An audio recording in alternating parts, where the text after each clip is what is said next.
Olubereberye Ssuula 23. Saala n'awangaala emyaka 127. Egyo gy'emyaka Saala gye yawangaala. Saala n'afiira mu Kiriyasubalaba, ye Kebbulooni, mu nsi ya Kanaani. Ibulayimu n'ajja okukungubagira Saala n'okumukaabira amaziga. Ibulayimu n'agolokoka n'ava eri omulambo gwe n'agamba abaana ba Keesi nti, nze ndi mugenyi era mutambuze gye muli. Mumpe ekifo eky'okuziikangamu okuba obutaka mu nsi yammwe, nziike omulambo gwange obutagulabako.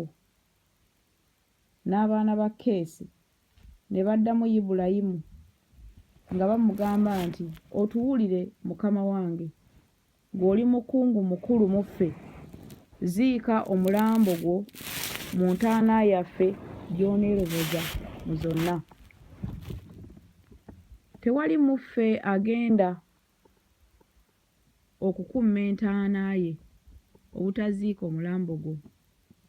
Ibulayimu n'agolokoka n'avuunamira abantu ab'omu nsi be baana ba Keesi, n'ayogera nabo ng'agamba nti, bwe mwagala nze okuziika omulambo gwange obutagulabako, mumpulire neegayirire Efulooni omwana wa Zokali ampe empuku eya Makupeera gy'alina, ekomerera ku lusuku lwe, ajinguze omuwendo gwayo mulamba wakati mu mmwe okuba obutaka okuba entaana.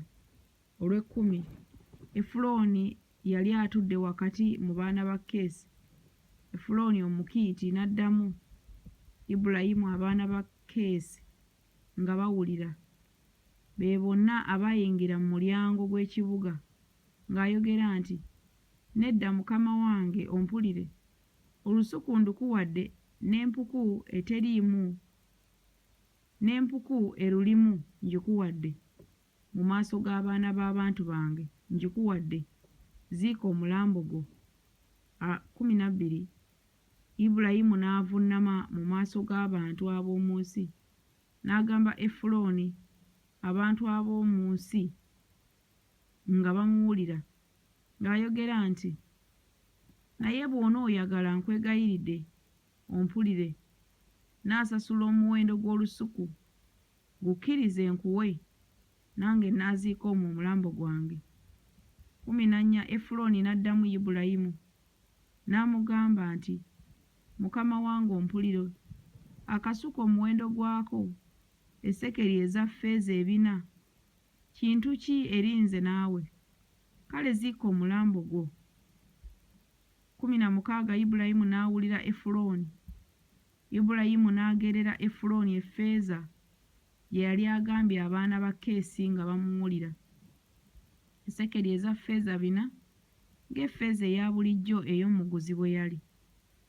Awo olusuku lwa Efulooni olwali mu Makupeera etunuulira Mamule, olusuku n'empuku we yalimu, n'emiti gyonna egyali mu lusuku egyali mu nsalo yaalwo yonna okwetooloola. 19. Byanywezebwa eri Ibulayimu okubaawa obutaka bwe mu maaso g'abaana ba Keesi, mu maaso ga bonna abaayingira mu mulyango gw'ekibuga kye. Oluvannyuma lw'ebyo, Ibulayimu n'aziika Saala mukazi we mu mpuku ey'omu lusuku olwa Makupeera etunuulira Mamule ye Kebbulooni mu nsi y'e Kenani. 20. N'olusuku n'empuku erulimu ne binywezebwa abaana ba Keesi eri Ibulayimu okuba obutaka bwe okuba ekifo eky'okuziikangamu.